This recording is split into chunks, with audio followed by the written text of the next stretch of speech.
Tanggapan Anda soal persidangan yang terus berlanjut dari Fidelis Ari hingga akhirnya ada tuntutan dari jakwa 5 bulan penjara. Apa tanggapan Anda soal ini? Kita melihat bahwa tentu saja ini hal yang baik dalam konteks bahwa tentu jaksa kan ada di posisi dia positifis begitu ya. Dia harus mengikuti undang-undang yang ada. Maka ketika jaksa tetap menuntut bersalah, saya pikir itu dapat dipahami. Tapi di sisi lain kita juga harus memuji betapa jaksa menembus angka minimum pidana yang ada di dalam undang-undang narkotika itu sendiri.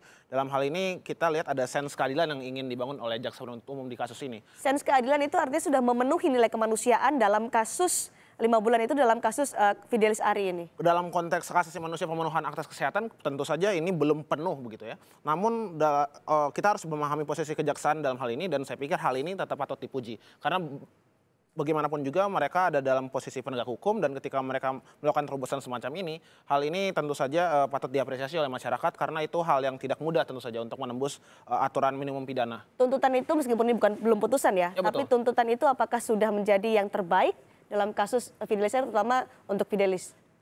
Apakah itu yang terbaik?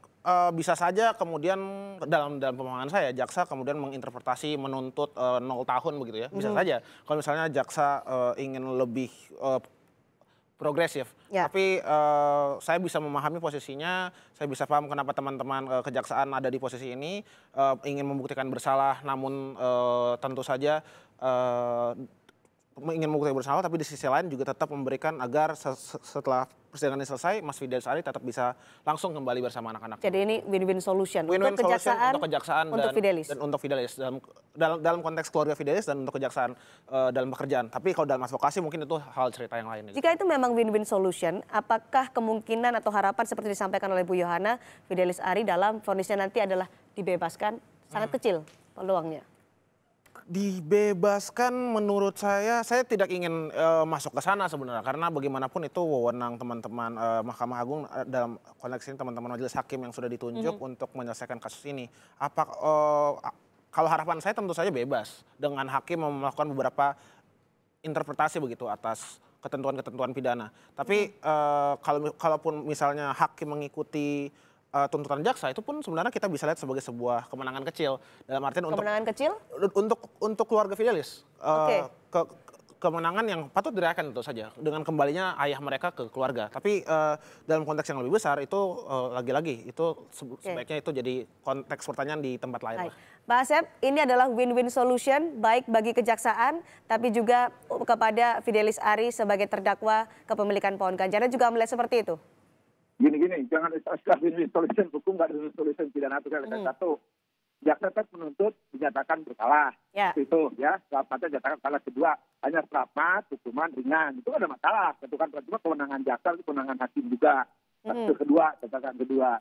Catatan ketiga, nah pengertian bebas itu kalau salah satu unsur tidak terbukti, nah jaksa menuntut dihukum kan, berarti hakim jaksa yakin bahwa ini terbukti.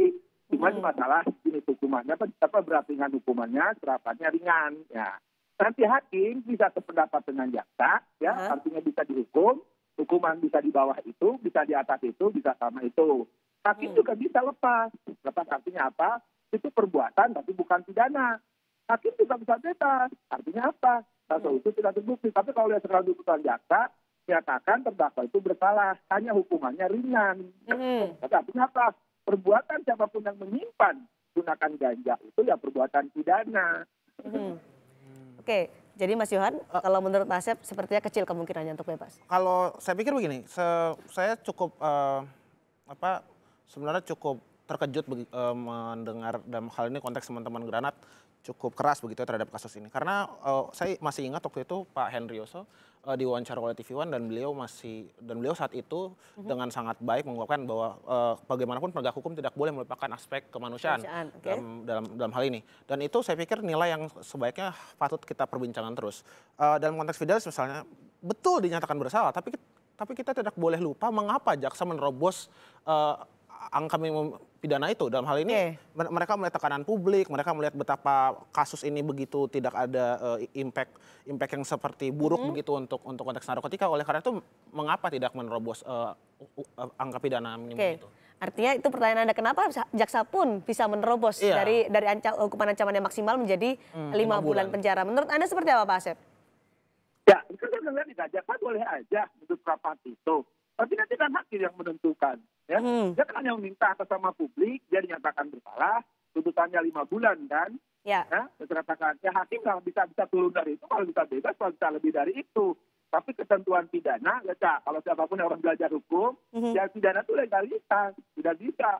Kalau tadi kata tanya sebelum kita didengar seluruh ayat Indonesia dan para ahli hukum. Di pidana nggak ada progresif, ya. Legalitas, saya lagi pahami itu, jadi perdata. Ya. Nah, jadi pidana itu ya aturannya yang mengikat itu, sifatnya memaksa, dibungin reh, ya bukan ankulen, tapi dibungin reh, memaksa itu aturan. Nah kalau sekarang jaksa itu 5 bulan, itu kewenangan jaksa. Nah kita tunggu putusan hakim. Nanti hakim yang bisa di bawah itu, bisa lebih dari itu, bisa sama, bahkan bisa bebas. Bisa di bawah, bisa lebih, bisa sama. Mas Yohan. Ya, sama. Nah, sekarang kita hormati itu jaksa bangun 5 bulan, ya nggak ada masalah. Cuman, sekali lagi, ya, itu kewenangan jaksa. Yang baik, betul. Kewenangan hakim. Saya pikir begini, bahwa hukum tidak berjalan di ruang hampa. Betul bahwa kita adalah negara civil law, kita harus turut pada undang-undang, betul. Tapi di sisi lain, kalau misalnya mau seperti itu saja, saya pikir kita tidak perlu manusia untuk jadi jaksa, kita tidak perlu manusia untuk jadi polisi atau jadi hakim. Kita pakai saja komputer atau robot begitu. Kenapa kita masih pakai manusia? Karena bagaimanapun juga ada aspek-aspek yang tidak bisa dijawab oleh peraturan undang-undang dengan kata per kata.